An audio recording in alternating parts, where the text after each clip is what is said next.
So welcome. This is I think this is the first time a panel of moms, a panel of parents has presented as a plenary on AAC.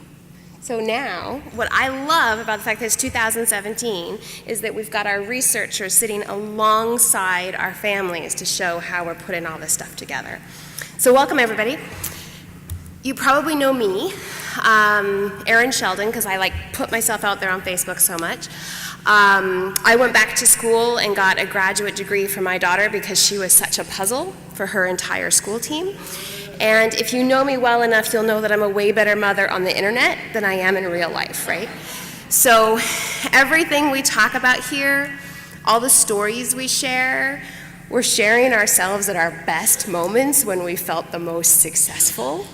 Keep all of that in mind, right? Feel free to share those too, but we're also going to really try to keep it real because we know how hard this is in real life, okay?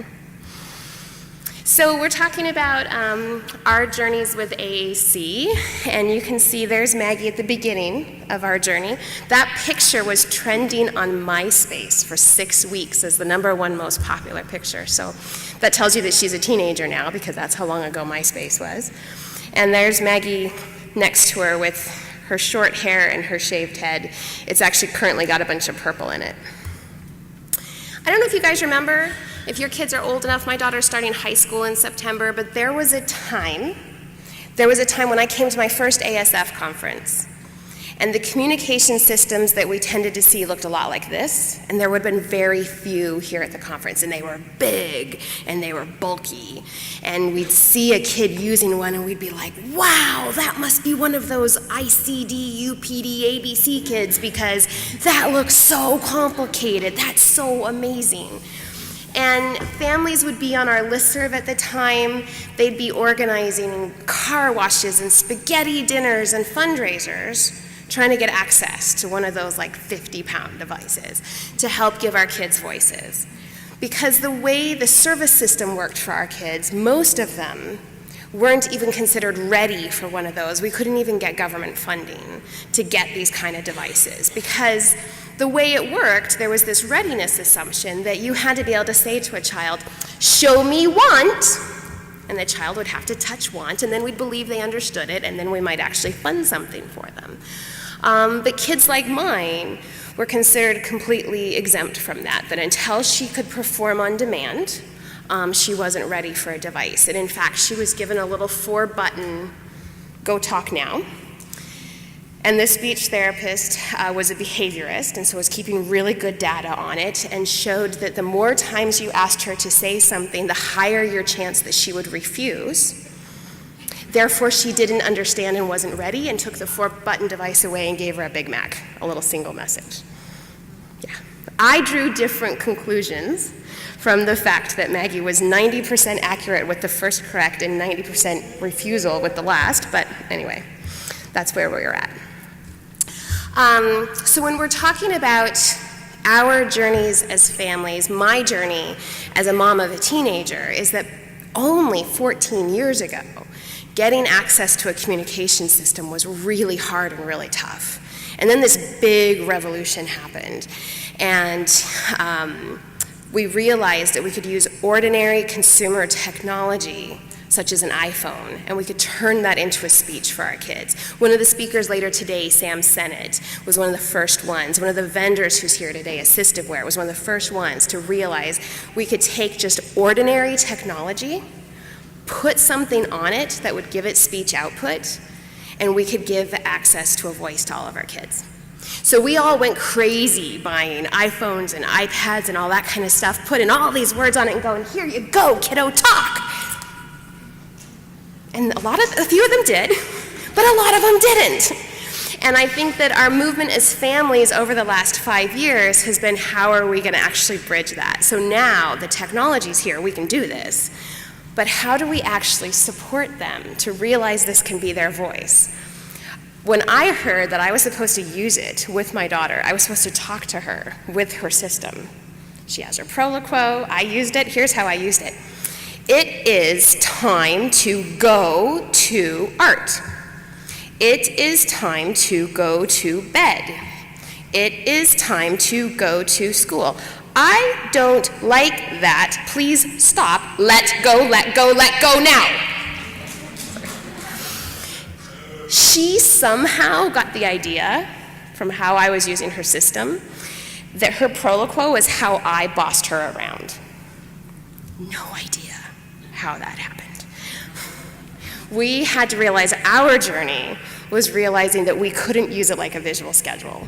We couldn't use it like a dictator's bullhorn saying, here's how you're going to do what I tell you to do, and you're going to magically realize this could be your voice. So our journey was actually realizing we could use the system, that when she did that drop, wiggle, flop on the ground, that we could say, I think you don't like this. I think you're saying stop. I think you're saying wait. I think you're saying not now. And her first word was stop. Her second word was wait. The words that she uses most commonly right now in the classroom are things like not now, go, as into her EA, go now. Her most common describing word is mean. You mean. So that's where she's at with her system. You're going to hear actually much more inspiring stories from the other moms.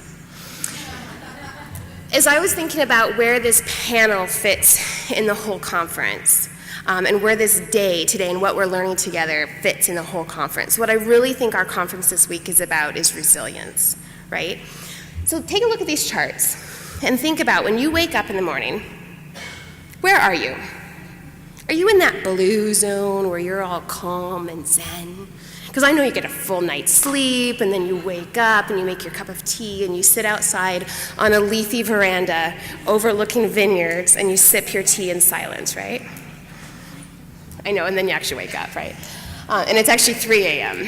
So anyway, so we tend to wake up. So there's like that ideal spot where we could be. And then there's kind of where we most often are. We got to get to work. We got to get the kids out the door. We got to make sure everybody remembers all their different things. And then there's that yellow zone, which is we overslept. We didn't sleep. We're trying to get the kids fed. We didn't have time to make the oatmeal, so we got out the Lucky Charms, and the milk spilled all over the place, and now we're trying to get out the door, and our kid drops to the ground, and pretty soon we're in the orange zone, right? And we're having, we're doing the drag to the car. Come on, we have to go now. Just please cooperate today of all days. And when we snap, because there's a big backup in traffic, and we do some nonverbal communication with the driver next to us who's cutting us off, and that's kind of our snappy moment. That's where we've lost our resilience, right? So I think this conference, the focus on wellness, the focus for our kids is about building their resilience. How can we get them to sleep so their brains and their bodies are rested? How can we feed them so their bodies are getting the nutrients they need to really be healthy? How can we give them the communication so that they can have the kind of interaction with other people that they so desperately want, right? Our kids are so motivated to have interaction with other kids, probably yours more than mine, because mine's a little more on the reserved side. So we're talking about how we can build resilience, how we can really calm their bodies so that they can actually start the day in that blue zone too. And we're also talking about ourselves, right? How can we forgive ourselves when we're like, this is so not a Pinterest-worthy moment I'm having with my child? I really hope there's nobody who'd ever put this on Facebook, because this isn't the message we're trying to say. We know this isn't our best parenting, and we do it anyway, because it's called real life, right? But I'm hoping that what we're doing in this conference is building our own resilience, finding our own community, and getting there. As we're talking about communication and how we can teach our kids communication, there's been a lot of talk at this conference about anxiety. And the word that I use for it that I think actually means the same thing is vigilance. Do any of you guys have a kid who hears everything? Who seems to see everything? Anybody has a kid whose body is kind of like this? Let's go back here. A kid who is feeling like that is in the orange zone. For some of our kids, that is their baseline. but that is what their nervous system has wired them up to do. So you guys know what vigilance is. Vigilance is when you hear a scream and you immediately look for your kid with Angelman, because what are they doing? Vigilance is when you hear a child yell, "Mommy," and you don't know where your own kid is. Vigilance is when it's pouring rain and you're looking for that turn you have to make when you've never been on this road before. If someone said to you, "Hey, did I tell you what happened this morning? My husband, you won't believe it again." What would we say to them in one of those vigilant moments? What would we say to someone who tries to engage us with something else? Stop. Shut up. Not right now, right? I'm vigilant. I have to figure out this need. Some of our kids are living in that orange zone of constant vigilance. And what the research calls it is a chronic state of hyperarousal or pre-panic. When we're talking about anxiety in our kids, I think what we're often talking about is actually a hyperarousal, right? A not feeling like my body can just be relaxed and safe. And some of our kids, I think the source of their anxiety is their own bodies. I don't think they can trust their own bodies to do what they want it to do. They can't trust that their hand isn't going to fly out and grab somebody's hair, right? They can't trust that when they go to get up, they're going to be able to walk smoothly across the room. So some of their anxiety is their own bodies. And we have to figure out how we're going to build that resilience. And I think that's what this whole conference has done. We're figuring out how to keep our kids safe. But we also have to make sure that they know that they're safe. We have to reassure their bodies that they're safe, because we want them looking like Billy over there, looking so relaxed and safe, right? That this is his community who understands him and supports him. We're figuring out how to make sure that they have that resilience from good health, and we're trying to work on it for ourselves too. We're building their emotions. The reason we're talking about communication in AAC is so our kids can have those interactions with other people that help them know that they're liked, that they're loved, that they're funny, that they're valued, that people are excited to see them. So they have more to do when they see someone they love than just wave with their hands, because for some of our kids, that's all they got. I love you, I want to interact with you, and all I have is my smile and my hands. And that's why it's so important that we figure this stuff out for them, because they have so much more to share. And when you have a really good story, because you love someone so much and you can't share it, that makes you vigilant, right? Imagine when you're trying to get your moment in a conversation, and you're waiting because you have something to add, but you actually can't. And imagine giving up. And imagine giving up and deciding, you know what, my stories have to stay in my head. That's what we're trying to overcome for our kids. We don't want them to give up. As we're thinking about this, because one of the most common questions I get is, will AAC address my child's challenging behaviors? If I get him pro quo, will he just say, I feel frustrated, and then he won't whack anybody? And I'm like, I don't know, let's find out. When your husband's doing something that makes you really frustrated, if you just had words like, I'm feeling frustrated, could you just spout them out? Anybody ever have kind of a struggle to express their emotions? How about with your mother or your mother-in-law? Is it just really easy to just grab your words and say, you know what, I'm feeling irritable and frustrated right now. I do not like what you are saying. It's not just access to words, is it? There's a little more to it than that. But for our kids, if they're already hyper-vigilant, then that means that they're on the verge of fight or flight. And for many of our kids, I think it's fight, flight, or freeze. In those moments of vigilance, if we slide an iPad in front of them and just say, tell me how you feel, you do not like that? Fight, flight, freeze. I can whack you with the iPad, I can run, or I can go inside. So the iPad ain't gonna do it at that moment, right? As we're talking about supporting communication for our kids, it's using those words when they're not feeling vigilant. Because any kind of communication intervention we do when they're in that state of this is like you going, I'm the one trying to drive and her trying to tell me about this driver who cut her off this morning. I'm not available for whatever story you're trying to tell me. So just keep that in mind. Think about that. If you're sitting in these workshops today and it sounds great, but, Ask yourself, is your child available for listening at that moment? Are they available for learning at that moment? And if they're not, what can we do to support their bodies? When we talk about things like sensory integration and all these calming strategies, that's what we're talking about. We're talking about bringing their bodies down to that baseline where they can actually sit and learn and benefit from us. And I think one of the reasons, later today you'll hear from Jackie Mills. She's a mom in Australia. We're Skyping her in. It says something like POD across the lifespan, but it's just AAC across the lifespan.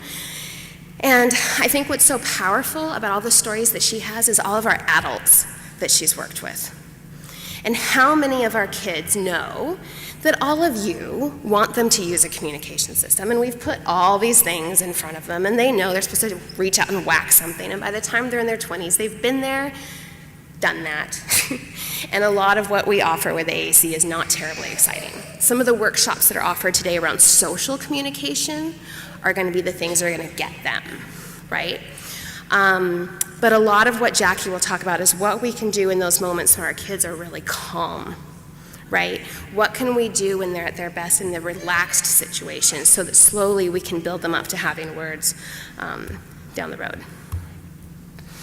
In the session that I'm doing at 1:45, and you guys will hear a little bit more about the sessions later, we're going to talk about how to think about our kids in these sort of different zones, how to know if your child's in a space where we can really do something, and how to develop a strategy if they're not. So if they're either overstimulated or simply too sleepy, how we can build from there. So you'll get some of that. And the last thing I just wanted to say this morning before we kind of move on with the panel was thinking about safety, the concept of safety, teaching our kids that they're safe, giving them lots of signals. Because a lot of our kids live in a world where they're being told danger. Don't touch that, hold your hands, I'm holding your hands, don't touch it, don't grab, let go. They live in a world where they walk past people who do this all the time. They live in a world where people do this. Right? They live in a world where we do it because we so badly don't want anybody else to get hurt, right? They live in a world where we're feeling anxious because we just want them to show what they know. We want other people to see how awesome they are. And we get anxious because we see the mouthing starting or we see the hands start moving and we're like, no, I just want this other person to see how amazing you are. I want you to do what you do at home with them. And we might be accidentally sending them some of those signals that in the education field in Canada, what they're calling safety cues. A safety cue is when someone else has this relaxed body. You can tell from their shoulders, you can tell from their face, you can tell from their voice. This person is not perceiving danger. Therefore, my body doesn't need to look for danger either. And this kind of person is, right? So be aware of that, think about that, and look at who's in their environment who's actually giving them signals, look for danger. And really, as we're thinking about communication, how do we communicate to our children? You're safe, I trust you. We're not trying to control your body, we're trying to help you control your body. And there are times with my daughter where I can say, oh, Maggie, good job, I need you to control your hands. Keep controlling hands. Hey, Maggie, we're controlling hands, okay, Maggie, I'm gonna help you control your hands. We're gonna calm your body, we're gonna get you calmed down, I'm gonna help you control them, and then I'm gonna let go, right? That's some of the conversations that we need to have in the context of communication, because if we just talk about communication system and we don't address the rest of us, I think we have a problem. We are all safe here today and within our Angelman community. And if you're not feeling that, if you're sitting in the audience like this, then I want to talk to you about that. And I want to know how we as a family community can help you feel safe. That means you get to screw up. That means you have the right not to be judged. That means you have the right to take from everything you hear today what makes the most sense to you right now and trust that the rest of the information will be there when you're ready for it. Right? If you're sitting in these sessions going, I have to write it all down because I can't keep all this information in my head and I'm going to explode, you're not actually feeling safe. So think about, as you're taking in this information today, just give yourself some forgiveness that if it feels like too much, that's your cue that this is too much for you right now. Don't worry, the sessions are being recorded. There's more conferences, there's webinars. It is 2017. You do not have to go to another place on the planet to get the information you need anymore. We can get it to you later. You can find it later. We really will. Take it in, and if you start feeling like this isn't safe for me anymore, that you're feeling too much anxiety around the information, that's your cue that it's too much. And let yourself sit there for a minute and go, what is it about it? Is it just that I'm so afraid my child's not capable of this? Is it that I'm just afraid that I'm not capable of this? Right? That I'm looking at all these wonder parents out there and I can't figure out how to do that? If that's the case, no, we all look a lot better on a podium than we do in real life. Come by my house any Saturday morning, you'll see real life. Actually, any weekday morning, you'll really see real life. So just know, building communication with our kids starts with safety. It starts with us feeling safe. It starts with them. Just with these calm bodies, we're all good together. The first 4-symbol message my daughter put together was to the speech therapist who was assessing her. She said, "Thank you, finished, leave, now." She got up and left the room. It was amazing. Thankfully, she had a speech therapist assessing her who was willing to be impressed by that, rather than say, I told her to say this and she said that. It was pretty amazing. It was awesome. That night, she got home and seized all evening. She was a wreck from the time she said that. It takes so much for her to organize her body to be able to put symbols in a sentence like that. That's how much it takes from her. You're going to hear from Keisha about dyspraxia, how our kids' nervous system can sabotage how they try to communicate something. That's why it's so important they feel safe. That's why it's so important we feel safe and comfortable. It doesn't matter what they say with their system at any given moment. What matters is when they have something they really need to say, that they can figure it out at that point. Our rule with Maggie is no one who works with her will tell her what to say.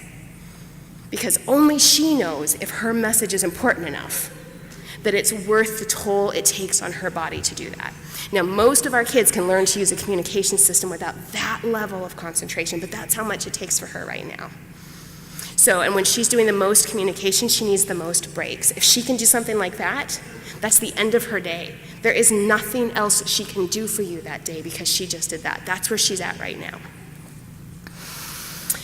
Building communication starts with safety and solidarity. We are a community together. We're a community with our kids. We're a community with us as parents. And as we figure out these communication solutions for our kids, it's solidarity. We're willing to take their perspective. We're willing to think about how their bodies operate. We're willing to put ourselves through trying to express ourselves with the tools that we're giving them to communicate. That's what it's about. It's really creating this kind of safe community amongst us as parents and with our kids so that we can do this. Remembering that our children and children who cannot speak are the only people on the planet who are expected to learn a new language with no community to speak it to them, with them, or around them. Because we all talk with words, and then we give them pictures and say, knock yourself out, kiddo, teach yourself how to talk.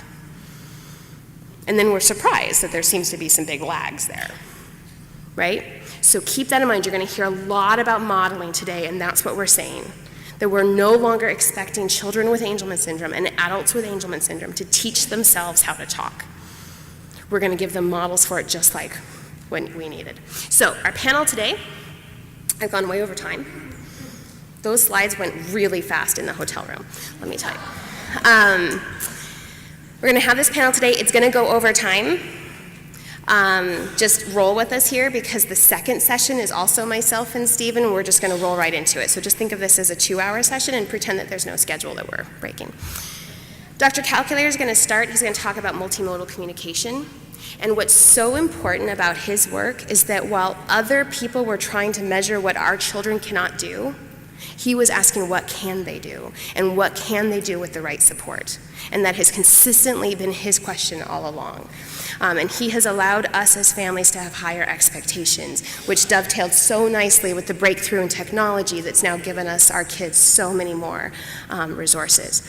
We're going to hear from Keisha Tipton, who will talk about what she's learned about her daughter's dyspraxia and all the ways that her daughter's body has affected how she can communicate and what she can do as a mom to support that. We're going to hear from Isabel, who's come all the way from Guatemala, to talk about how she created access to those high-frequency, what we call core words. You're going to hear a lot about core words. You're going to hear a lot about that on the internet. You'll hear different sessions on core words. Isabel will talk about how she's given access to those to Adito. We're going to talk to Jody because sometimes core words don't seem very fun. Sometimes modeling doesn't sound very fun, and nobody does it better than Jody. And she does it with 3 kids, 1 more on the way, and like iPads and pod books hanging off everything. And then we're going to end with Sarah, who came to a family camp and went home and replicated it and figured out, how can I build a community, a village of solidarity around our kids' communication? So there we go, and here's Dr. Calculator.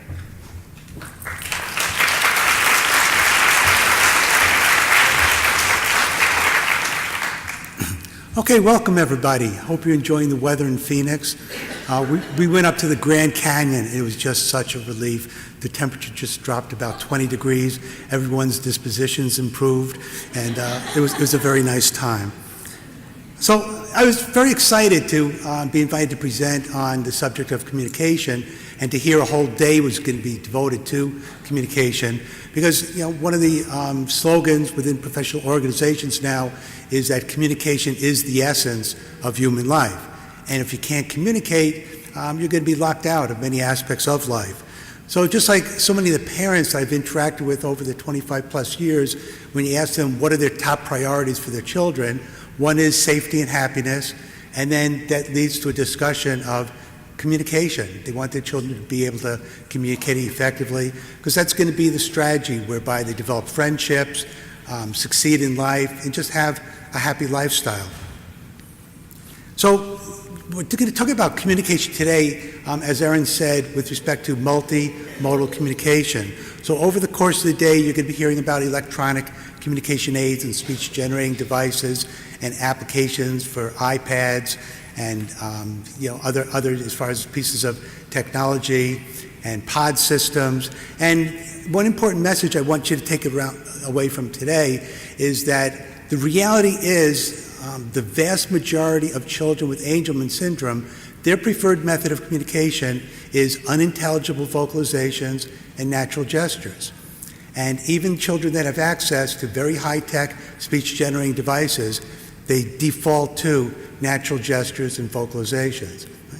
And that's not a bad thing. So when you look at it in the context of multimodal communication, those systems can serve a very important purpose.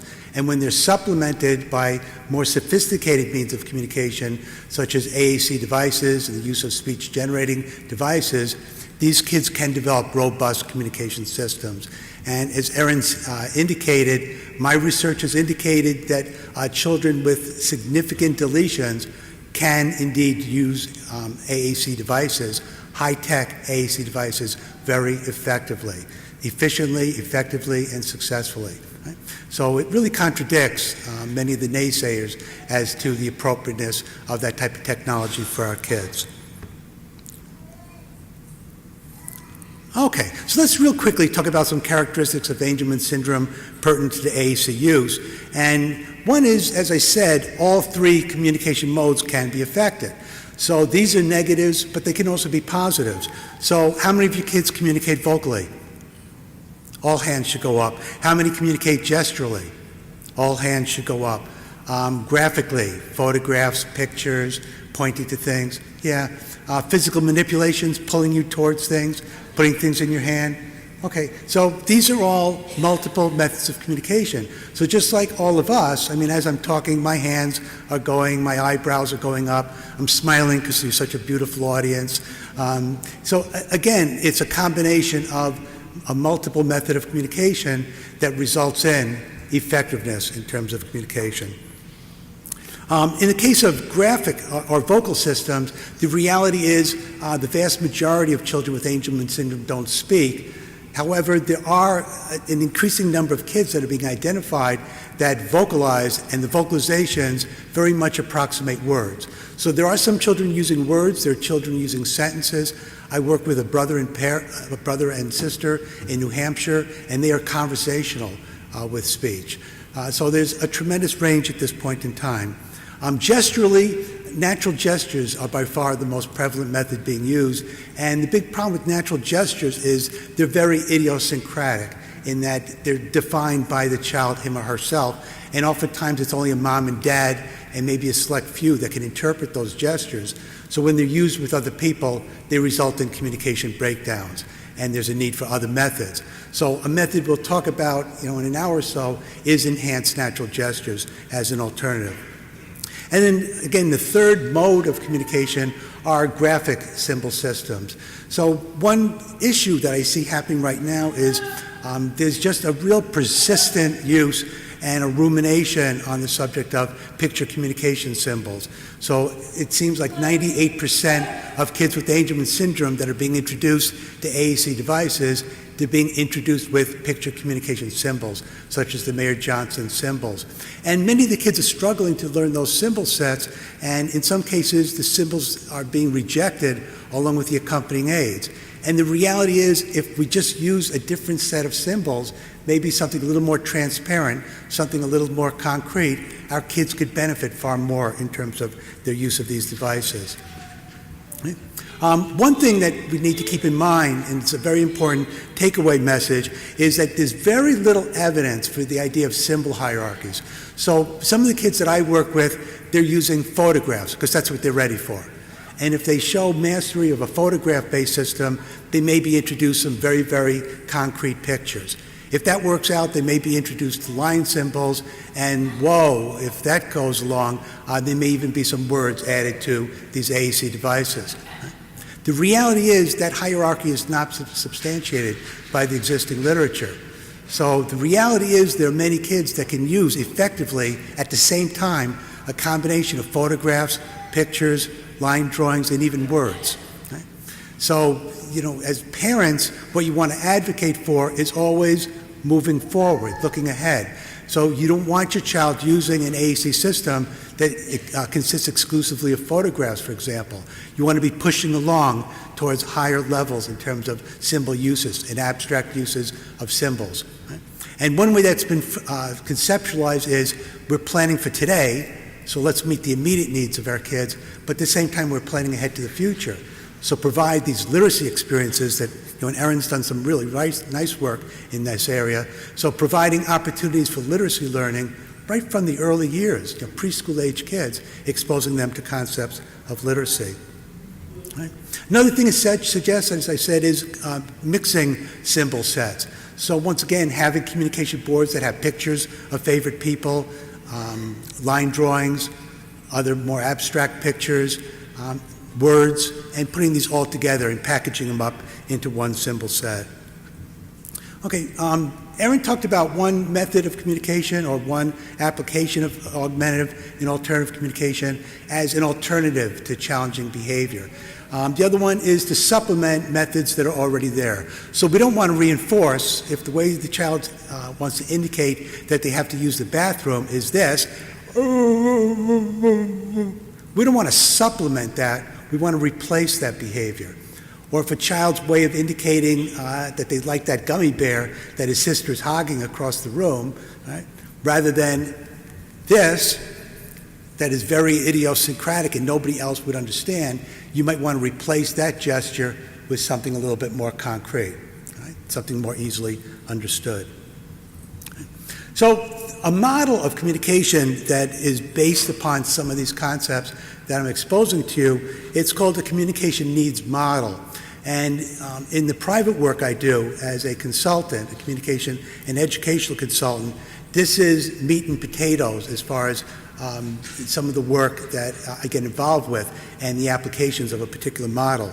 So when you're doing a communication needs model and you're doing an assessment, you're not pulling out a Peabody picture vocabulary test and a Caro elicited language inventory and a test of auditory comprehension of language, because you've already determined that the results of those tests, number one, the validity is questionable. Number two, they're not really telling you anything or giving you any insight into the abilities of your kids and where to go. Right? And number three, they're not giving you any kind of a sense in terms of the actual functional skills and abilities of your children. So with the communication needs model, we instead substitute things such as ecological inventories. So if I'm doing a communication consult, I'm shadowing a child around, and over the course of the day, I'm keeping copious notes, and I'm writing down, well, who's this child interacting with? What are they doing with them? Where's the interaction taking place? When is it occurring? Right?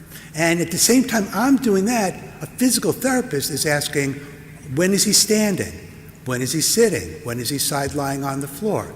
When is he prone on his back? Prone on his stomach, supine on his back. So again, over the course of the day, what are the different needs? What's the inventory? What's happening? What needs to be done?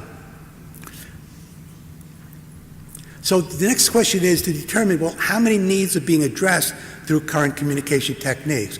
So with an ecologic inventory, I could go into a situation such as story time in a kindergarten classroom, and I could ask myself, well, what do you need to be able to do to be an effective story timer or a full participant in story time? Okay? And again, it's not the result of a Peabody picture vocabulary test. It's an inventory of the skills that the other children are using that enable them to be full participants in that activity. So identify, well, what are these needs within this particular situation? And then I look at those needs relative to what my child is able to do, and the difference between the two is what's referred to as a discrepancy. So if I can identify communication skills my child is lacking that other children possess, and those other children are enabled to participate more actively in, for example, story time, the supposition is if I teach those same skills to my child, she will be a more effective partner and more active in that type of a situation. Right? So again, when we talk about the use of standardized tests, and I don't have time today to talk about some of the evils of standardized testing, but one of the problems with standardized testing is just questioning the validity that our kids are following the same developmental pattern as children that develop typically. If they were following the same pattern, they wouldn't demonstrate all the problems they have with Angelman syndrome. Right? So the types of learning styles, the ways in which they're acquiring their language, right? It can be very, very different. The sequence with which they acquire skills is often very different than in typically developing kids. So to base an IEP or an IFSP or an ISP on normal development, right, we may be really missing the point as to how our children develop. So another way that that is played out is there's oftentimes a set of prerequisites that are posited. So one prerequisite is until a child can use a non-electronic communication aid, like a communication board, they're not a candidate for an electronic aid, much less a high-tech AAC type of device. Right? So you have to master one before you master another. You have to master a device that communicates a single message before you provide 4 messages. If they can master a 4-item communication display, wow, you go all the way to 8 or even 16. You make your way to 32, and on the child's tombstone 48 years later, you say he got to 128 items. Okay? So the alternative is, at that child that's at 5 years of age, rather than the one-item communication system, you begin with a 64 or 128-item system. Okay? And again, as the conference proceeds, we'll talk about the use of pod systems and other techniques whereby we can expose kids to numerous opportunities in terms of vocabulary and giving them a sense of how do you formulate messages, how do you really interact and participate in your communities. Okay, I won't go through these because we're going to run out of time, I'm sure. But these are outcomes of discrepancy analyses. So, if my child can't call his name out when he's greeted by his teacher or the teacher's taking attendance, then an AAC device has to give him a means by which he can indicate he's present in class that day. Right? If at the beginning of the day the teacher is taking lunch orders and kids are indicating whether or not they want milk, white milk or chocolate milk, and he can't indicate white milk or chocolate milk, then his AAC device should provide a means by which he can make that choice, or someone else is going to have to make it for him. If other kids are requesting materials to participate in an art class by name, our child needs vocabulary to be able to make those same selections in order to participate in that activity. Another option is we could teach a related skill. Right? So these integrated programs, so rather than having a program called choice making, where a child goes into a speech language room and is presented with a series of 20 items, 2 at a time, makes a choice, makes 20 choices, and then is dismissed. Right? If instead we look for opportunities to make choices all day long. Who do you want to sit next to? What color rug square do you want to sit on? Who do you want to read to you during story time? Who do you want to accompany you out on the playground that day? Right? So they're all choices, right? But they're happening all day long. And then the third and the most controversial strategy is actually departing from the gen ed curriculum. So, for example, kids having school jobs. So this often occurs when the curriculum seems to be so challenging that how can you modify it so it's still relevant and meaningful, and it's a way of a particular child accessing something that's educationally relevant. So for some kids, for example, they go to recess twice a day. They go to lunch. They block 3 units a day for lunch. Right? They go to phys ed twice a day. Art 4 times a week. Right? And we're not trying to turn them into a Picasso. Right? The idea is we identify that art is a situation where we can work on greetings. He can make choices. He can comment on other children's work. He can make certain types of requests. He can formulate questions. Right? So again, we're working on relevant skills across different types of environments and integrating these skills. So I contrast that with, I'll just tell you a really, really quick story. This was a child that I was observing, and he was with a speech pathologist, and the speech pathologist had a stack of goldfish and rocks. Right? And what she would do is she would hold up a goldfish cracker, and she would hold up a rock, and she'd say, Maddie, what do you want? Goldfish cracker, rock. Goldfish cracker, rock. What Maddie want? And of course he would point to the goldfish, and he would get the goldfish. So he did this, and it was trial after trial after trial. Well, after about 15 trials, he started pointing to the rock. Okay? And the speech pathologist, who was a great data keeper, was indicating error responses. The longer the test went on, the more frequently he indicated rock, until he hit criterion and the activity was terminated. Why do you think he was pointing to rock? He was sick and tired of the goldfish crackers. So here's a kid with supposedly a very severe intellectual disability with all kinds of challenges, and he was manipulating the situation. Right? But the sad thing about the story is he never reached criterion. Right? He never got enough of those choices, those contrived choices correct in a row that the goal could be met and they could move on to a different activity. So this particular kid was in that type of choice-making activity for 2 years. He most likely had mastered the skill within the first 2 weeks of instruction. Right? But look what was happening over time.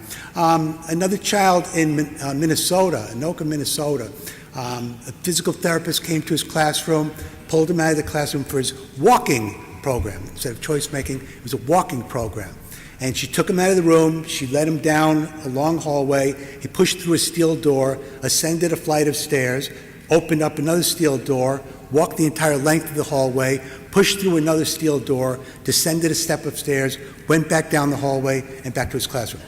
And he did this with a physical therapist 2 times a week.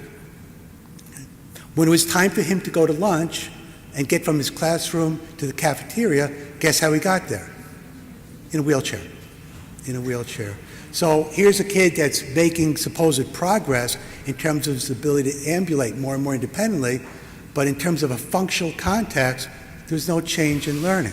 In fact, this kid was barred from the 2nd floor of the school because the school staff felt it was unsafe for him to ascend the stairs without all kinds of assistance. So again, the punchline positive components of these stories is, number one, the story with the goldfish cracker and rock. The school did start to identify situations over the course of the day where they could integrate choice making all day long. and the walking activity, the physical therapist did an ecologic inventory, identified all opportunities to walk, and then worked with the staff and released the skills to the staff on how to provide just the necessary levels of support for their child to be able to make it and navigate around the school building. Okay, this is just an example, again, of integrated skills. So if you look at something as simple as circle time in preschool, what do you got to be able to do? You got to get from standing to sitting. You got to maintain a good posture on the floor. You got to orient to and track stimuli. So there's a set of skills that would come out of a discrepancy analysis.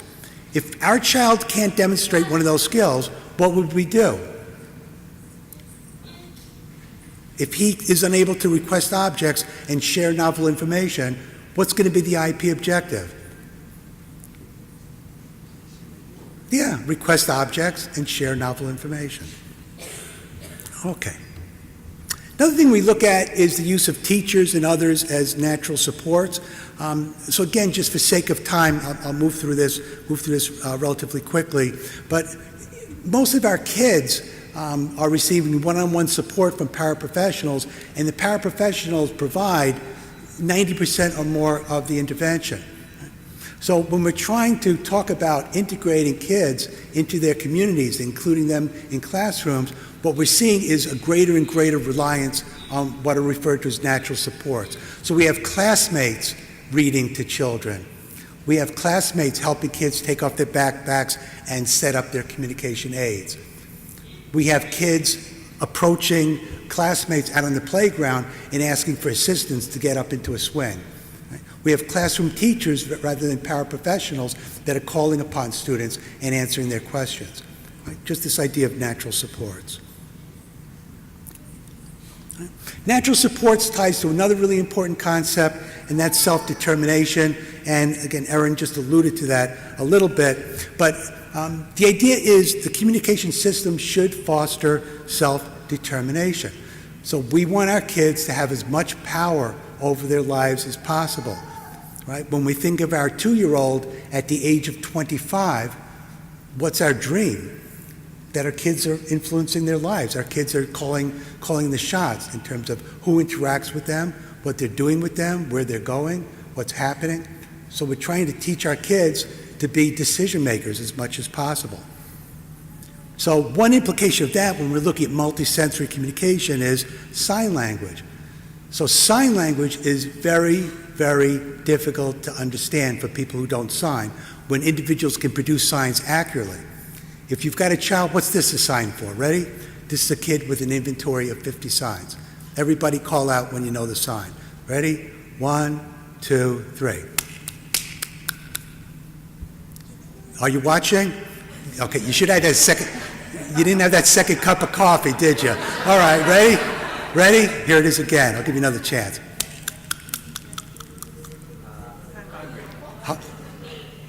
One person got eat. One person got it. So he couldn't do this. It was modified to this. He couldn't do this. So this is what was accepted. How many people do you think he's able to communicate that he wants something to eat? Probably his parent and his paraprofessional, and that's it. So is that teaching dependence or independence? Dependence. Dependence. The only people who's going to be able to communicate are people that can interpret that type of a message. Okay, so here you can just take a look at it. This is an example of an objective that would increase self-determination. Right? And last technique that we want to talk about, last strategy that we want to mix into our communication training, it's this whole idea of a least dangerous assumption. So you want people making decisions on your kids that if they're wrong, it'll have the least negative consequences. So Erin Sheldon, that determined Maggie was going to learn to read and made the assumption that Maggie was going to learn to read, Maggie started acquiring some literacy skills. Right? Perhaps if she listened to other people that said, your daughter has Angelman syndrome, and people with Angelman syndrome can't learn to read, so don't even introduce that. Right? So what do? Scratch your head 10 years later and say, darn it, I wish you could have learned to read, because now we're seeing behaviors that would have indicated that would have been something that she might have been capable of doing. So, to wrap up, there's more to life than eat, drink, more, all done, toilet, yes and no. So when I look at kids with systems, and again, we're talking about systems with 64 symbols, 128 symbols, where they're creatively putting together different combinations to convey a full range of different meanings with different people in different environments, in different contexts. That's what we're looking for. We're not looking for an interaction between a child, a 7-year-old child, and a 7-year sweet little girl, right, with little blonde curls, and the older child is saying, hi, Tommy, eat. Want eat. Want eat. More eat. More. Toilet. Want eat. Eat. Eat. Eat. More. Toilet. Want eat. Want more. Want toilet. How many friends is that kid going to have in his life? How much time would you spend around somebody like that, even if it was your own kid? Right? All right. So hopefully as the conference proceeds, you're going to get a really, really good sense for there's technology out there, but if the technology isn't being used effectively and correctly, it's irrelevant. If anything, the technology can further handicap our kids. Right? It's one step away from what they're already naturally able to do. So if we're making appropriate uses of technology, what it's doing is it's enhancing participation. It's fostering friendships. It's increasing people's expectations of our kids, and it's helping kids reach their full potential. So aim high for your kids and never allow anybody else to aim low. Right, thank you very much.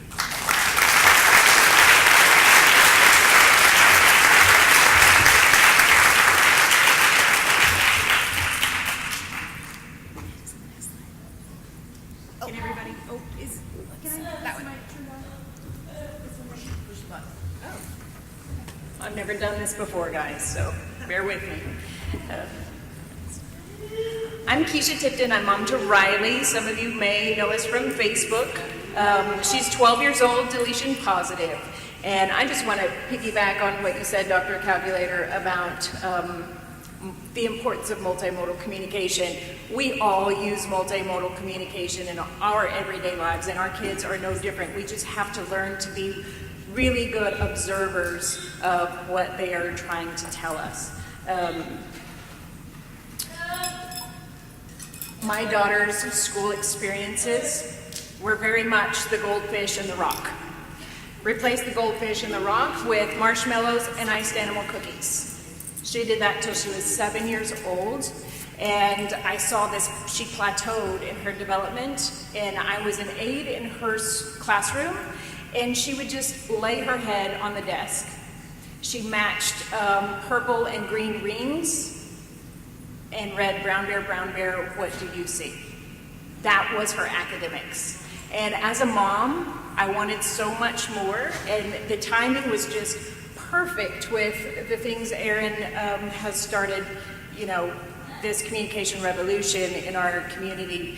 And I was also in graduate school, so the timing was also right for me to do the research that I needed to do to try to make this happen for us at home. So I pulled Riley out of school and started homeschooling her. I've learned so much. I would have to have started Wednesday in the family conference and just talked all the way to Saturday, with everything I've learned. But I've got 10 minutes, so I'm going to talk a little bit about dyspraxia.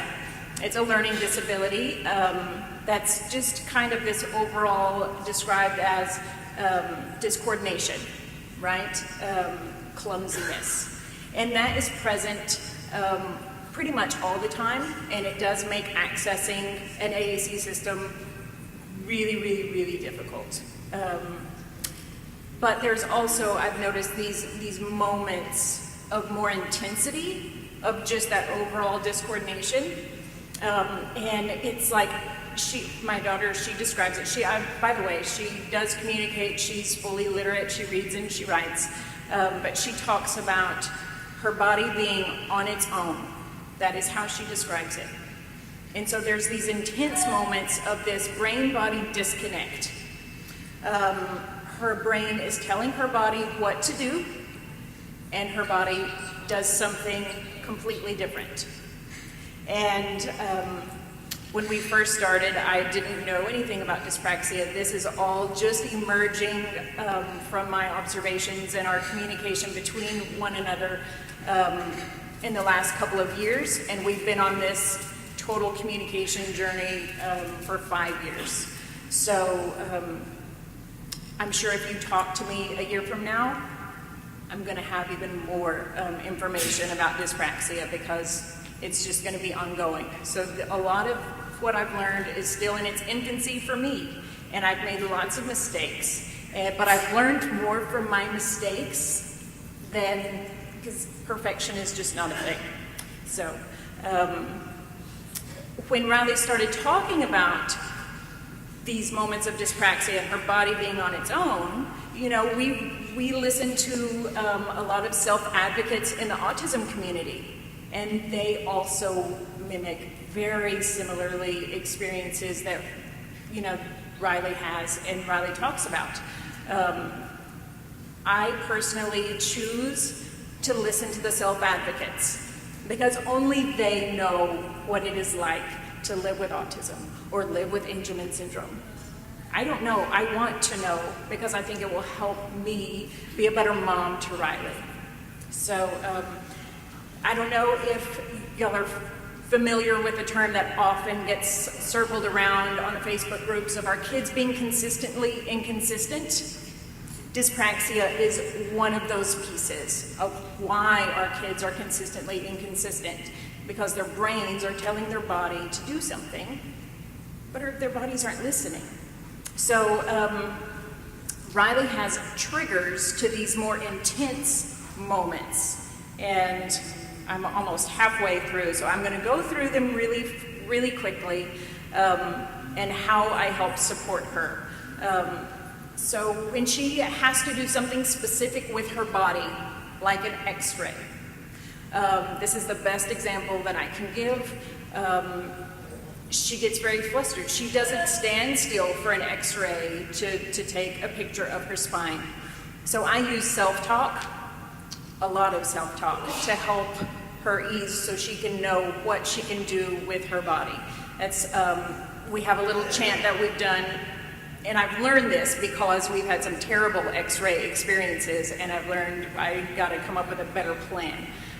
So we say, you know, I can stand up tall with my back against the wall, I'll hold on the sides, and I can stand really still. And I just say that over and over, and I say, Riley, you do it with the voice in your head, and I'll chant with you, and we'll chant it together, and we can do this. So that triggers dyspraxia for her, making her body do something very, very specific. And with all of these triggers, she reacts in different ways. She can fight or flight. She can, we'll talk more in a minute about like a familiar motor pattern. We'll talk about that in a little bit. But she can react in many, many different ways. And I have to adjust how I support her based on how she reacts and what the trigger is. So this is, I'm telling you, it's all very confusing. I understand. Another one is waiting. How many of our kids have trouble waiting at grocery store lines, right? So once again, she wants to like run away. She gets really flustered. She gets really grabby when she has to wait. So we also use self-talk. She always has her sensory fidgets with her, and we can walk in circles, just keeping that movement going. When she has something to say, she's an observer. So if she's in a group of people and she overhears something and she has something to say, you can kind of see her get kind of flustered. And I know I've learned to realize that that is dyspraxia. So that is when I have to provide her AAC with an expectant pause. Like, you know, I think you might have something to say, and then just wait. Time is one of the most important supports for dyspraxia. When she disagrees with something, once again, mainly when we are reading, she's big into animal rights and civil rights, and those are emotional topics for her, very emotional topics. So if she disagrees with something, she fight or flight, she wants to run away. And I support that by redirecting her, giving her reflecting time, taking a break, telling her, you think about it and we'll talk, think and talk, so she can process this high emotional aspect of disagreement. And also, again, AAC with an expectant pause. Another trigger, fast thinking. This is what she calls master castering. She coined that term herself, and we just need to talk it out. I can see, if there's a lot of things happening at once, we need to slow it down and just take a break, and me and her just have a moment to talk back and forth between each other. If something goes wrong, that's another trigger. If we're in a restaurant and they get her food order wrong, she wants to push me out of the booth, she wants to run away, but she's not very fast, so I have to be really quick at redirecting her. Another thing that kind of piggybacks off of the multimodal communication is verbal referencing. That's when you say what you see. I see you pushing me out of the booth. I think you need to go, you're wanting to go away, so we'll go for a walk, right? Another thing for verbal referencing for a trigger is if she has pain, will cause dyspraxia. And that is really, really, really hard to navigate communication-wise. We're still learning on that journey together, but she's improving in that area. If her body communication is not understood, and this goes also back to verbal referencing, and it's so powerful for dyspraxia as a support, because if I say what I see and I am interpreting it wrong, she can let me know by her body language that I was right or wrong. And if I'm wrong, I know it's dyspraxia. I'm already out of time. I'm so sorry, guys. I want to talk a minute about the familiar motor patterns. Sometimes Riley will grab the remote control and hand it to me. And used to, I took everything so literally with her body communication. And I assumed, oh, you want the channel changed. That is not what that is a familiar motor pattern that she learned over time. I'm sure the behavioral methods like PECS really reinforced that. Verbal referencing helps with that as well. The biggest thing, when Riley has this brain-body disconnect, she wants to sync her body back together as quickly as possible. I used to let it go and say, Riley, it's just going to run its course. When I was first learning about it, I said, it's just going to run its course. Your body's going to catch up. And she finally let me know, I don't want to wait. I want it synced back immediately. So she wants me to up my game on getting that synced back together. And so this is what I've learned so far. My husband is so much better at supporting the dyspraxia. All I have to do is say dyspraxia, and he knows he can get her enticed into something else. It's kind of, you redirect her line of thinking, and she's able to cope and adjust. So that is where we are in our knowledge of dyspraxia. I'm sure you all have a million questions, and know that dyspraxia is just one piece. There's apraxia, and sensory processing disorder, and auditory processing disorder, and all of these things intertwine for our kids, and it's a challenge, and that's what makes accessing AAC so difficult, and that's why we have to give them the time that they need to sync their body together and make it happen for them. So I am on Facebook. Riley is also on Facebook through me, and we're very approachable. And if you have questions, please reach out. Okay, I'm done. You're up.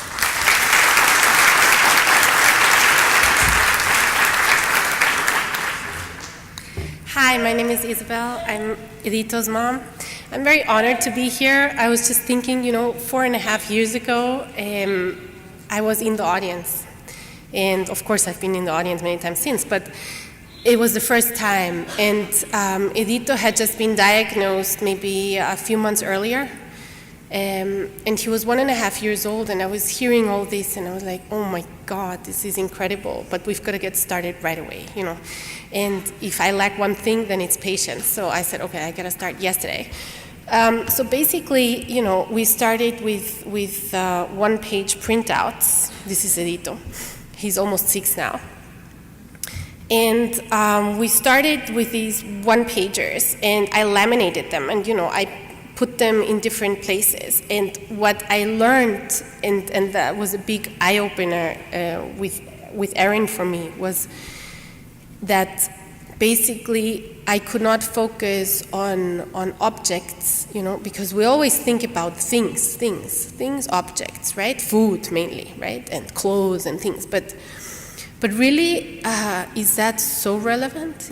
It's much more useful if you want to just use one page to have core words, to use verbs. I mean, if you look at when you create a sentence, you'll use lots of words, but you might just use one object word, but you'd lose lots of other words. So the whole core word-based thing is really so important, and I really invite you to take that into consideration, because most people that are going to work with your kids, they're going to traditionally want to focus on objects.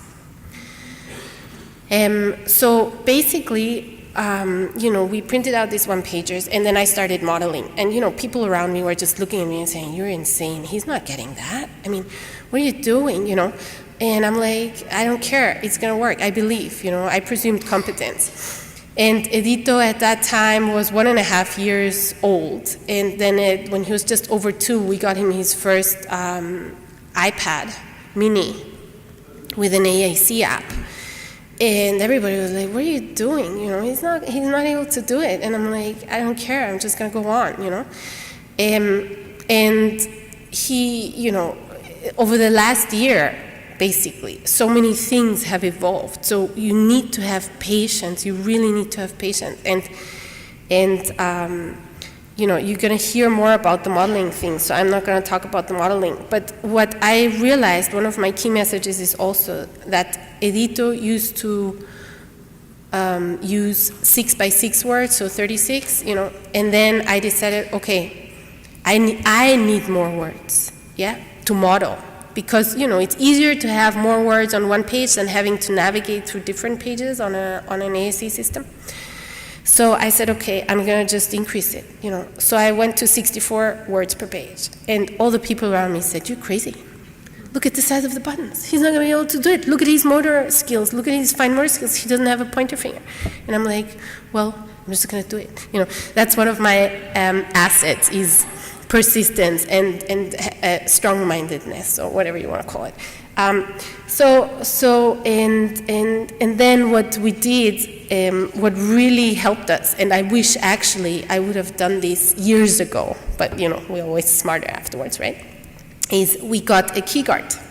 So here you see Edito walking, and this is how his whole thing looks. By the way, you don't have to spend a lot of money. Like the harness you see here, I made that for less than $5 myself,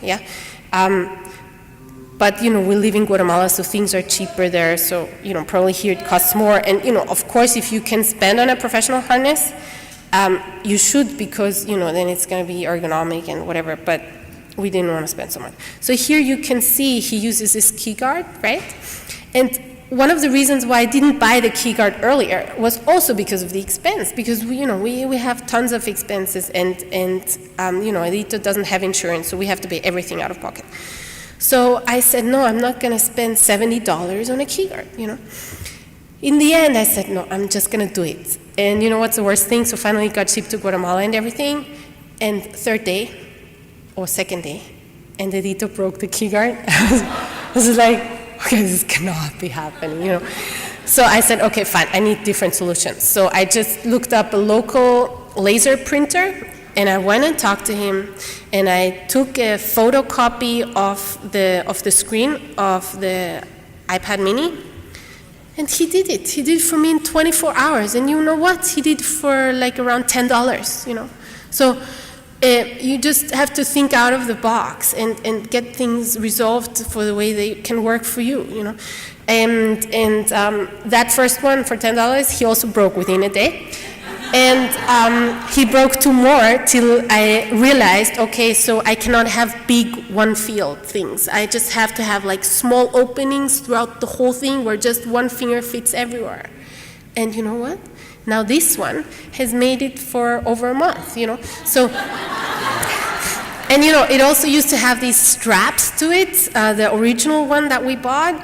And that didn't work. So I said, okay, fine, I'm going to do duct tape, you know? So I have duct tape with me. I was wondering what they were going to ask me at, you know, security checkpoint. What do you have duct tape for? But, you know, we always travel with duct tape, and we have a scissor, and, you know, we cut the duct tape, and it's, let me see if we can see it here. Not really, but on the edges, you know, I just put like on 4 points, on 4 sides, I put a thin strap of duct tape, and that's enough to keep it safely in there for the whole day. Because anyway, at the end of the day, it's messy, you want to take it off, you want to swipe the screen, you know, and clean it. We use some white vinegar to do that, so, you know, because the food and everything, it gets really messy. So Edito with the core words, you know, I just started modeling the core words, and I really noticed that Edito, he picks up the words that I most use. Those are the words that he mostly uses. So that's how I know, you know, so now I have to go a step further and start modeling more words and new words, so he can catch up with that too. So our kids really, you know, they are dependent on us helping them out with that. So, you know, so the key guard definitely gave him a lot of credibility, mainly with other people. Before the key guard, Edito would say around 150 words on average. We have Proloquo to go. We love it. And it's got a great history app, or recent apps where you can look how many words did you use today, how many words were said yesterday, and before that. So that helped us see, you know, how many words he was using per day.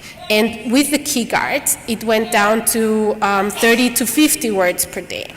Now, what does this mean? You know, it means that probably before, you know, he was playing a lot, he's laying a lot on his tummy with toys and everything, or he'd take his screen and pass his tongue over the whole screen. So, you know, you'd have like lots of words activated, whereas now, you know, I find it's even more accurate. It's even more in context every time. So this helps him get more credibility with other people who said, no, he cannot do it. He's not ready, you know.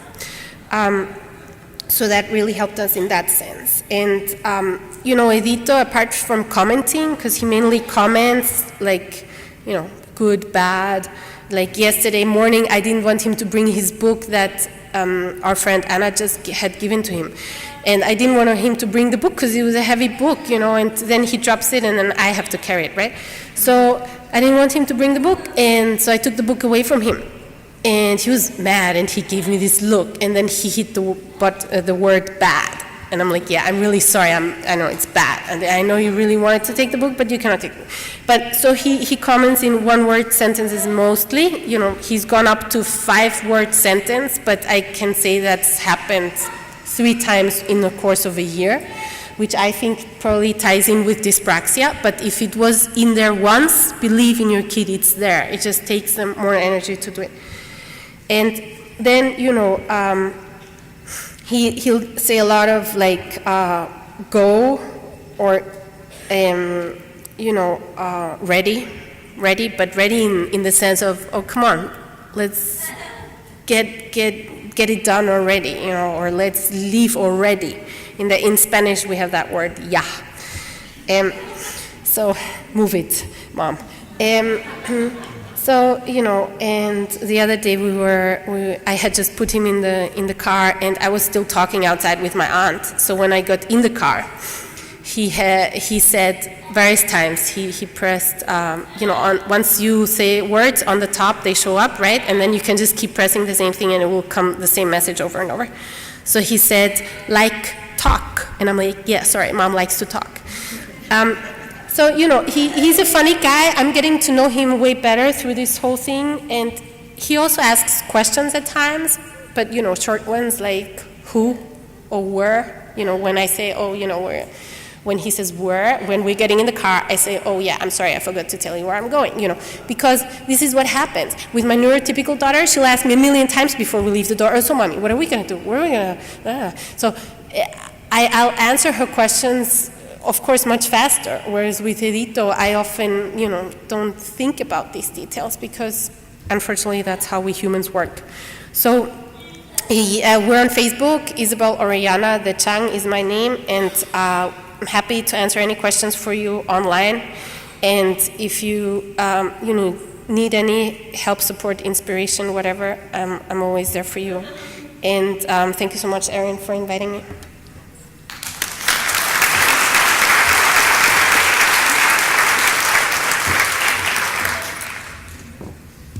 Hi, my name is Jody. I'll be talking about aided language stimulation and play, and making the process of, if you have your system or if you have ALDs, aided language displays, how to make it fun, how to maximize on that opportunity for your sons and daughters. So when Sirle was 4, Sirle's my daughter, she's the one pointing at the pod book, I know the face is cut off. So when I made the pod book and we started modeling, I had 3 young girls back then. Sirle was 4, her sister Eliana was 3, and then my baby was 6 or 7, Priya was 6 or 7 months. So I was busy, lots of young kids. I had a pod book, I needed to figure out how to now model it, teach it to Sirle, use it, how to maximize on my time. Because sometimes I did not have, at that time, the capacity to even model during dinner, because I was making 3 different dinners to make sure my kids would eat, or to even model when we were going somewhere, because I was trying to round up all my kids and get them in the car seats. So I really thought about how I could maximize on the time I had and model the time I had to model and make it as effective as possible. So I took my experience from 7 years of teaching junior high algebra. And I knew if I needed those students to attend to what I was listening to or teaching them, internalize it, hopefully internalize it and learn it, I needed to make it fun. I needed, if I could throw in something shocking that brought in their attention, like, did she just say that? Did she just do that? They had a better chance of internalizing what I was teaching, generalizing it, and if I could make it powerful for them, it wasn't something that I was just teaching them. Here's how you do it. But if they had to figure out and come up with the rules of how I was teaching, or if they had to take some ownership or participation in what I was teaching them, I could maximize their learning. I had a better chance of maximizing the learning of what I was teaching that. So I thought, well, that's kind of what I'm doing with the modeling with the AAC. I want to maximize what I'm doing. I need to make it fun. I'll have a better chance. I need to, right here. Yep. So if I made modeling look fun and using this pod book engaging, if I can make it engaging, I would increase the likelihood that Sirle would attend to what I was modeling, and we need to keep a note of what attending looks like. I didn't mean Sirle was sitting right by me looking at the pod book, watching everything I did, right? No, that's not what the attending looked like. You'll see a video in a sec. She's clear across the room looking like this, making sure I didn't really know that she was looking at what I was doing, right? So attending doesn't mean that they have to sit right next to you. You can do it and they can be across the room. Okay? Or sometimes she'll get up, walk away, grab my phone and need to do something else a little bit, but she's still listening or glancing out. So make note of the attending. If I could make it fun and engaging and be a part of it, I would increase my likelihood that she's going to join us and maybe use her AAC expressively with us. And third, I wanted her to view it as powerful, kind of like what Erin said. I didn't want this to become something I did to her, like I'm modeling just to her, like you go do this or you stop that. I wanted it to something she sees as she could do to us, or she could use to maybe boss me around, or she could use to be a part of our play. So those are the strategies that I kind of figured out would maximize this modeling and this learning for my family, for my 7 years of trying to maximize algebra for junior high kids. So here's this video. Oh, is the sound? We forgot to put the sound. Okay. If it comes from, try using your mic. Okay. So in this video, this is Eliana, Sirle's little sister. She was probably maybe 5 at the time. She's the one modeling this because I got all my kids involved. It was really important to me that it wasn't just Sirle and I using the book I tried to get, and my kids were so awesome and so helpful, and it's been amazing. But so she's modeling. She wants to do a really fun activity. Which would go. It's right here.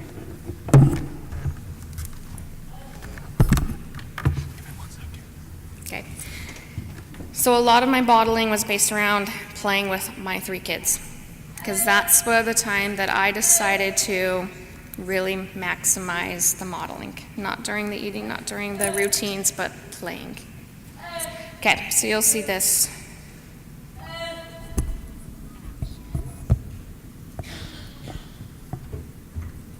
Maybe. It's not playing anywhere. Movements, okay. Okay. Action, movements. Looking. Nope. Turn the page. Let's try this page. Fly. You want to fly? Yes. And there's Sirle, like, elephant fly.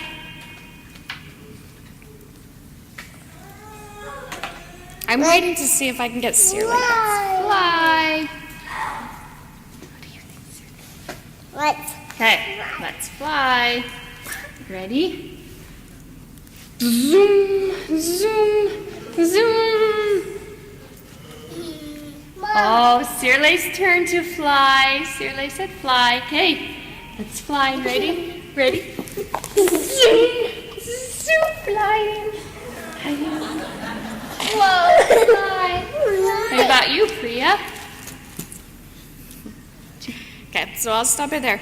But do you see Sirle's clear across the room? And I'm not saying, Sirle, come here, look what we're doing. Here it is, right? I'm inviting her. She can come over and take a look if she wants. We're doing something really fun.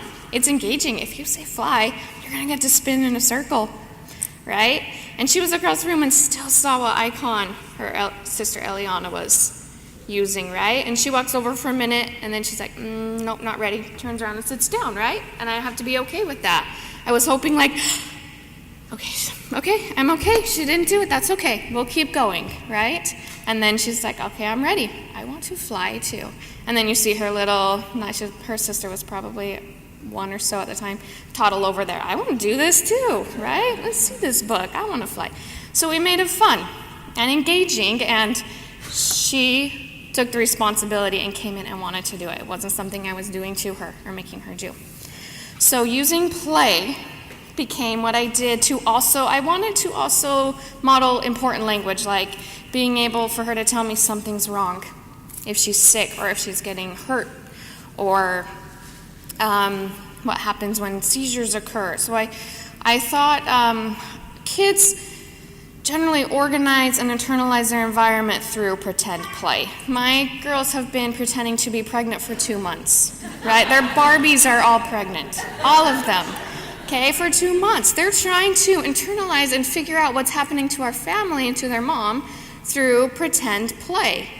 It happens, it's what kids do. So I can support that. I can help to figure out what's happening to Cirle with being sick and with seizures and with all this other stuff that I think is important, and I want her to be able to communicate to us through play right now, because that's her strategy. So I use that. So we have a house of all girls, so we have so many dolls. Dolls get sick. We can use her talker, her pod book, to say, oh, the doll's got a tummy ache. She needs medicine. This is what it probably feels like. It hurts. It's sore. She probably has a headache maybe too.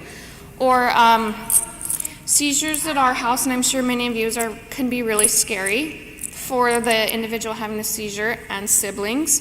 So sometimes our dolls have seizures, and so Cirle could see what's happening, what we're doing, that we're calm, that we're saying the baby's safe. We'll just give the doll some medication, feel better, get medicine, they'll sleep. And then, so we go through that with the modeling with through play and using the important vocabulary and words I want her to be able to use, but we're doing it through pretend play, which is young kids are doing that naturally anyway, to organize what's happening to them and to internalize it and try to figure it out. So I got something. this video, I'm going to pause it for a sec. This video is one when I was using the something's wrong. I was using a something's wrong branch in the in the pod book. And it's like one of my most recognized video, I think, because it comes back. If you can make something shocking, people remember it, right? So it's like, you know that one video where the mom's like sneezing out green slime all over the table? So it's like, it's shock, and my kids thought it was hilarious, but I was practicing the something's wrong branch starter, like something's wrong, I have to sneeze, and then they laugh and all of that. So I'll show you. It's I got something's wrong. Something's wrong. Sick. Oh, I have to sneeze. Sneeze.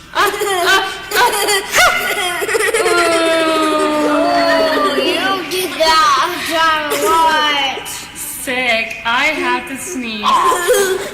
Sneeze. Oh, I got so excited.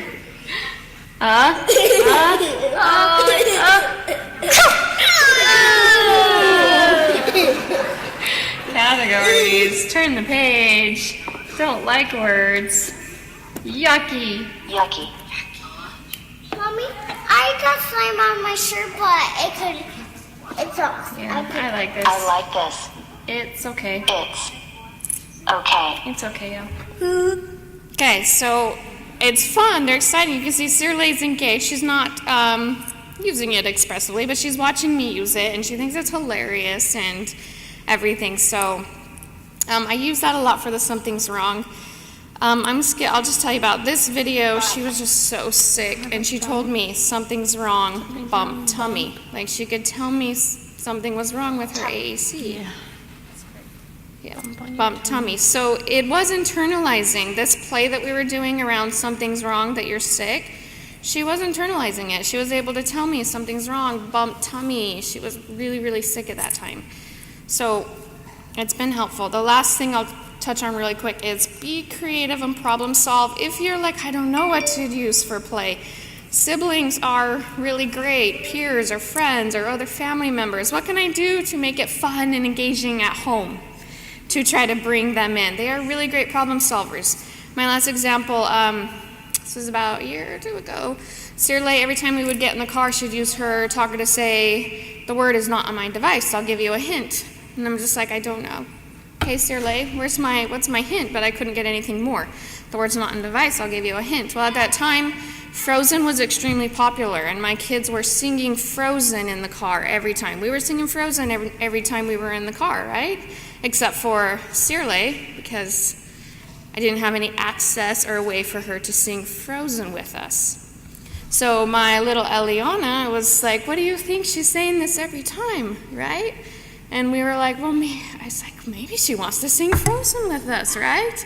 So we plugged in, I made a really quick, in her talker, her app, a really quick way for her to say key phrases to the Frozen song, right? To see, maybe she wants to sing with us. And then this is the first time I gave her the, how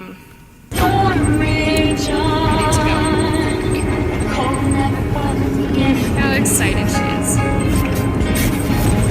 storm rage on. Let the storm rage on. Can't hold it back anymore. Let the storm rage on. Get to me at all. See how excited she's getting ready. See me cry. I stand and here I'll stay. Let the storm turn away and slam the door. Let the storm rage on. That's what you were singing. Cold red. Let the storm rage on. So you can see she was so excited. Yeah. Oh, okay. Nope. So she was so excited. We problem solved. It took, I think it was a couple weeks before we finally thought, maybe she wants to sing with us. And then on the way down, it's funny because she's not really into singing anymore. But her sister is still, Eliana, sings all the time, all the way down from here. We drove from Utah, singing. What does Sirle say with her talker? As soon as Eliana starts singing, something's wrong, I don't like it. Lifts it up for Eliana to see it, right? Lifts it up for the back seat so Eliana can see that. So it's funny. Things change, so we just have to problem solve. She's going into 3rd grade. We're growing out of dolls for her age, right? I'm going to have to see what her peers are doing. What are they looking at? What are they playing or doing? And try to bring that in now, because we're moving past the other stage. So that was mine. Just make it at home, make it fun, don't make it therapy. You have a better chance of it getting attention, them internalizing, generalizing it, and seeing it as powerful for them. That this is powerful for them. So thank you.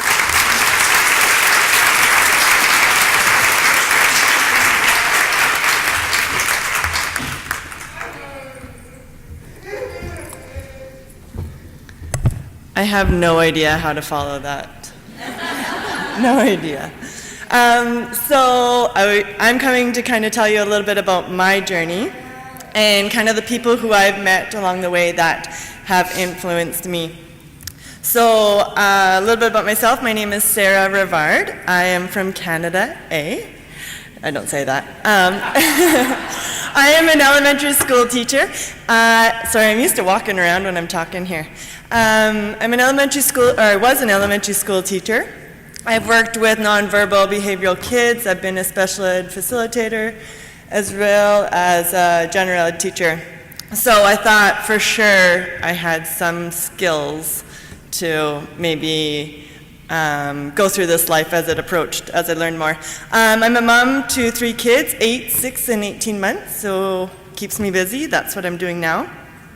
I am a wife and I'm married to my husband who's with the Royal Canadian Mounted Police. So if you guys don't know that, that is a federal police force. We move around a lot. So even since our diagnosis, we've moved 3 times. So it's starting new respite workers, new school teams, new therapy, new friends, because we have no family. Who's our support? So we're constantly starting new, as well as shift work, and he's at high-stress job, and he comes home sometimes to a really high-stress environment when all 3 kids are screaming. I am a mom to an Angelman syndrome child, like these ladies, and I'm the founder and president of Hannah's Hope Foundation. So this is my daughter. She is gorgeous, but I guess I'm biased. You can see she's wearing an iPad on her, the harness. She uses Proloquo Go. So she is 8 years old. We were diagnosed with UBE3A at age 3. It took 1.5 years to get us diagnosed, and even longer kind of before then. I found out about Angelman syndrome watching Ellen DeGeneres and seeing Colin Farrell on that by chance. I had done tons of research before that. For us in Canada, it was out-of-country testing. So even to get the mutation, they didn't tell me about the mutation at all. So I had to fight for it. And like with you guys, we all have our struggles to our diagnosis or our own journey. She's entering grade 3 in September, and she is in a fully inclusive classroom in our community school.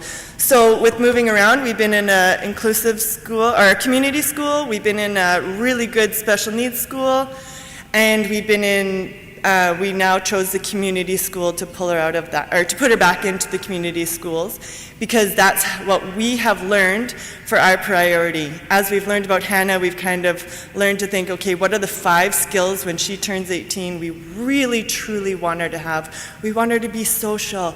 We want her to be able to communicate. So we really tried to look at what we want for her and what's best for her. It wasn't until she put on a harness and has an iPad locked into the Pro Lakota Go that we really truly started seeing successes, because she had access to it all the time. So we were diagnosed in 2012. In 2014, we went to a conference like this in Canada, my husband and I. It was our first event. So it's always, you guys know the emotions of your first event. There's everything under the sun. We were introduced to Erin, Sheldon, and Mary Louise, and we heard them speak on AAC. So that was my biggest barrier. How do I choose? What do I do? I don't know what to do. I felt so lost, and so I was eager to go to this presentation. And somehow I had the bravery to put up my hand and ask and say, like, okay, we're using sign right now. I don't really have anyone who knows Hannah. People just keep giving me a general thing. Well, it depends on your daughter, and we move so much that no one really knows Hannah. And being at an Angelman conference, I thought, oh, they're going to give me an answer. Someone's going to tell me something. And like, where do I go from here? What device do I choose? And of course, these lovely ladies said, depends on your child. And this, because they can't give me anything more. They don't know Hannah. But I went upstairs that night and I cried for hours. And my husband just held me, and that was the first time I truly broke down, because I just felt so lost. After the conference, it did give us hope and determination, but it left us with a lot of questions still. I had way more questions. I'm not a huge Facebook person to put lots of stuff on there, but that night I wrote, I just need some uplifting prayers on the wild roller coaster ride. Never underestimate the power of a voice. For having to choose the vessel of your child's voice is one I wish I didn't have weighing on our hearts. For I feel completely lost in a forest with all the trees of knowledge. Here I was at this conference with all these amazing people, but they couldn't tell me anything. It felt like it really didn't get me anywhere, because I still didn't know. I didn't have anyone at home in my corner really having the knowledge and the forward thinking to say, hey, I believe in your child. Do you see what Hannah can do? And I was kind of at the beginning of the diagnosis where I'm in the hole, I'm in survival. Yes, I have skill set, but my emotion, I was all over the place. I really couldn't do much. Sorry, so the next day, Erin spoke again, and I listened to her, and then I cornered her after, and I was like, I need more specific questions or answers. Here's this. And I honestly can't remember what I asked you, but she just kind of looked at me, and she said, would you be willing to come back here in a few weeks with your whole family and attend a camp? And I was like, yes. And like, we're on the Western Canada, she's in Eastern Canada. It's really expensive to get there, but I was like, yes, I'll be there. We'll all be there, absolutely. And then I was just on a high.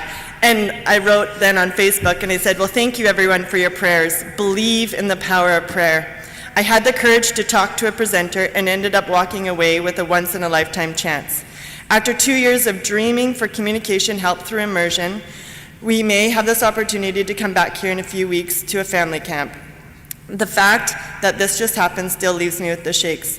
I hope to move mountains for this opportunity to actually happen for my family to go, all 4 of us. Imagine giving your child the world, and here is our chance to Hannah.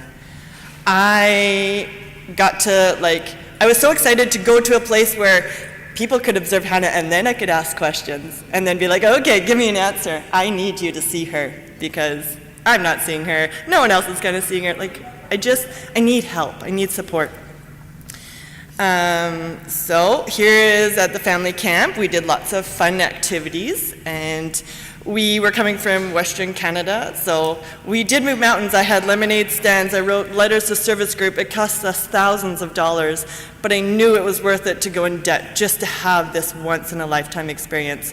Facebook, at that time, the support groups were there, but it was extremely overwhelming for me. You go on and there's just so much there. And I couldn't filter through what I needed and what I didn't need. And even sometimes to this day, I'll put a question up, won't check it until like later, and then I'm like, okay, someone answered my question, okay. Because everyone's in such different stages that sometimes it's overwhelming of where you're at in life and what else is going on with your home and your family.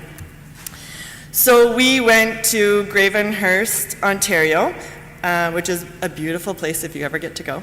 I got to hang out with Dr. Carolyn Musselwhite, Gretchen Hanser, Jennifer Martin, who's here from Assistive Wear, and Erin Sheldon. Little did I know how big these names are. So I really had no idea. It was gold now that I know, just hanging out with those ladies. We got instruction and knowledge on the use of AAC and literacy. I got no instruction. We got nothing. We came with a device, and in the box, actually. And I was like, I don't even know what to do with this. So it was a great camp, but I got something totally different out of it. We met amazing families. I observed other kiddos like Hannah. That's what hit home for me. I lived in a city, but a removed city. No one had Angelman syndrome. I saw this kid at camp who was like Hannah. I had previously Googled everything, and I couldn't find anyone like Hannah herself that I could notice, I guess. I saw this family, and Beth Ann, and she has 2 angels, and she only had 1 at that time. And she was funny, she was lighthearted, she was just a go-with-the-flow person, which I was like, oh, I admire that for sure. But I'm like that in some ways. How come I'm in the orange zone all the time now? How come? And I saw him, and I said, wow, he's 5 years older than Hannah. If Hannah's going to be like Tate, I can do this. I can do this. What she's doing, I can do that. It changed my whole way of thinking. I felt normal and comfortable in my surroundings. I could walk away from conversations and didn't have to be like, I'm sorry, just one moment, and tend to my kid. You just kind of walked away, everyone kind of got it. Everyone was sleep deprived, that was my first thing. Usually I'm like, I don't like to share, but we all know we don't sleep. But at the camp, no one slept. So it was great to have that foundation together and just be with other Angelman families. We live in a world, I found, with different diagnoses. Autism are very great at advocating, but my child's not autistic. I needed someone to give me a little bit more knowledge on Angelman syndrome. So I felt the huge wall in front of me was becoming smaller slowly, and I remember standing on that deck the last day and saying, I'm bringing this camp to Alberta. This is great in Eastern Canada, but now I'm going to go back to Western Canada and be alone again. I need families to build families. If one family can feel how I felt, it's worth it. So here's just some more pictures playing in the mud. I'm sure our children are all alike and like to do that. Playing with water, which turned into a water fight. Attending one of the things. Hannah sat in a session for 2 minutes, max.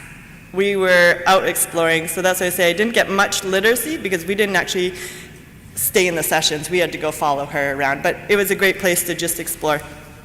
So that's how I started Hannah's Hope. So for me, I wanted to enlighten, I wanted to empower, and I wanted to educate.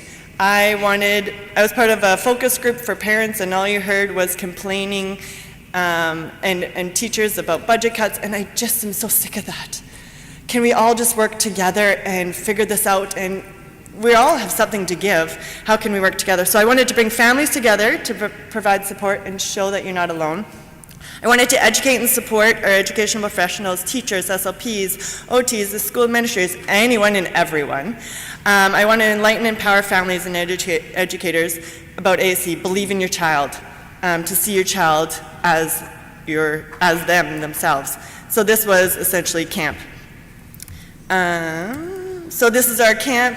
It's a 4-day all-inclusive. You come, and the thing about our camp is it's a different model. It's a bear hug. So the family comes, and then your whole school environment comes.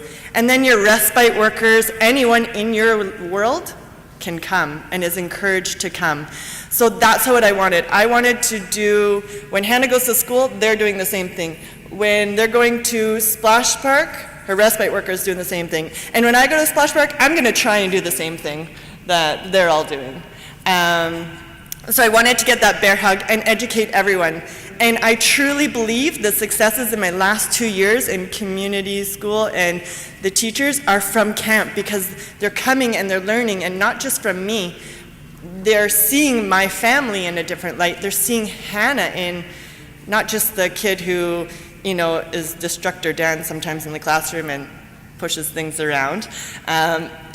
They see her as an individual, as a person, that she has good days and bad days. They see us as good days and bad days. We get to laugh, we get to joke in this informal environment that has changed our life completely. And we have it in October every year, so you know your new school team, but then you get traction for the whole rest of the school year. So here's a picture of camp this year, just everyone eating. Dr. Kathy Howry this is my youngest son, showing you that you're never too young to use AAC or be exposed to it. So you can just see this is one of the little sessions that we had. Go faster a little bit. Here's suppers. So I'm lucky that I come from a big family who is all spread out, but they come and cook. They volunteer their time to come and cook.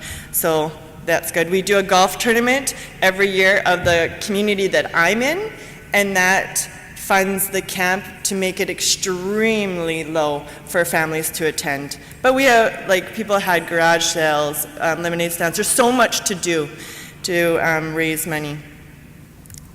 And people are willing to give if they know what their money is going to as well, or how they're impacting actually people's lives. So this is what I know for sure. Timing is everything. You never know when the right time is going to be.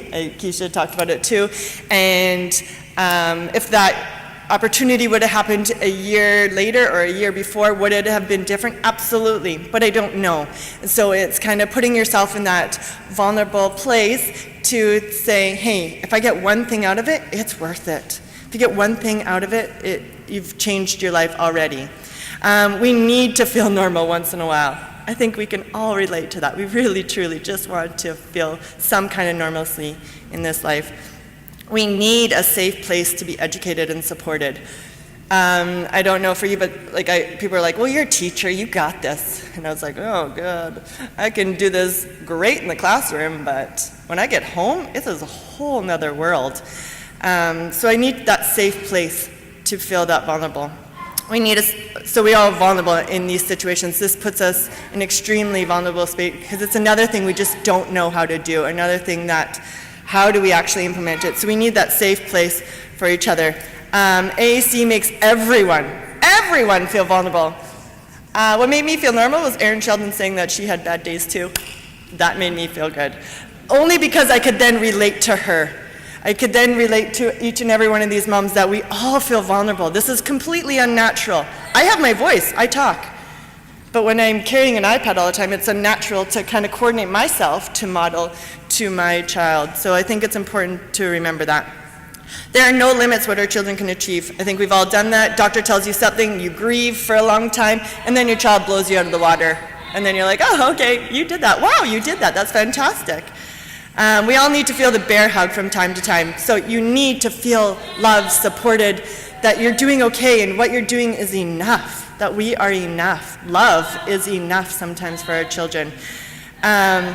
Each of us have mountains to climb, but it's much harder to climb that mountain alone. And that's what I've learned from connection to other families. Even listening to these ladies, I'm writing notes being okay, I can do this. One thing, I can do this. And it takes a while to find your tribe. The people that I've met and close to me, maybe they're not my tribe. It takes a village, and I'm constantly recreating my village every time we move, and it's extremely difficult.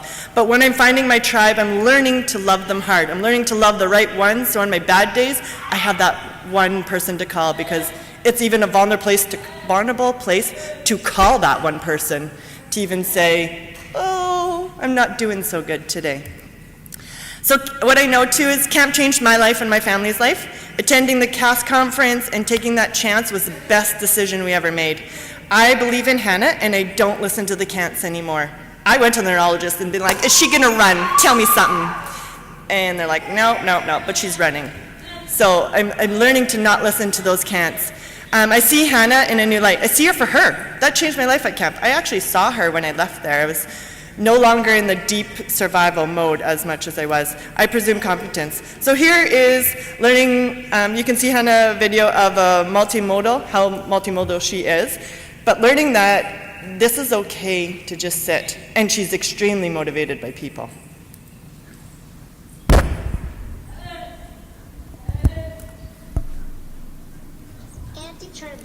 Auntie Charmaine, where is she? She's at home. Yeah, she's at home. I don't know if you can hear it. Papa Bill. Papa Bill? So she's saying Auntie Charmaine and Uncle Mike. In the sunshine. He's not here. She's like, I got one more thing to say. Alyssa, that's her cousin gave her that sign for her. Is that who you're looking for, Julia? So you can see gestures, facial expressions, low tech, high tech. It's just kind of having it available throughout your house. And then when this is really quick. What are you saying? What are you asking for? Cake. You can see all the cakes here. Cake. Is it your birthday tomorrow? Yeah, you want cake tomorrow? Yeah, tomorrow we'll have cake. She really wanted cake. And at Easter, she just found the Easter Bunny page, which I was elated, or like the Easter page, because it was like 4 deep or something. And I heard her say Easter Bunny, Easter Bunny, Easter Bunny. And at first I was like, you got to that page? Fantastic. Oh my God, great. Easter Bunny, Easter Bunny. Oh yes, Hannah, the Easter Bunny is coming tomorrow. Absolutely. Easter Bunny, Easter Bunny, Easter Bunny, Easter Bunny, Easter Bunny, Easter Bunny. So after like a million times, I was like, the Easter Bunny's coming tomorrow. Remember to have patience, but don't take away that success that what she's actually trying to communicate to me. So my journey, when she says something, I try to unlock her iPad as quick as I can, take a snapshot so I can remember the successes she's had, and I can start to see her in that new light and see her for her and what she likes. The mom like mom changed my world. And I have it on my screensaver, and I still can't take it off because it changed. To even hear that is amazing. So anyway, I'm done. If you can attend camp, if you can connect with other families, please do. I got the most out of hearing these ladies talk. It's actually real. It's connecting. It's believing that we can all do this. So follow us on Instagram, Facebook, Hannah's Hope, and feel free to contact me with any questions of how to set up your own camp or anything like that.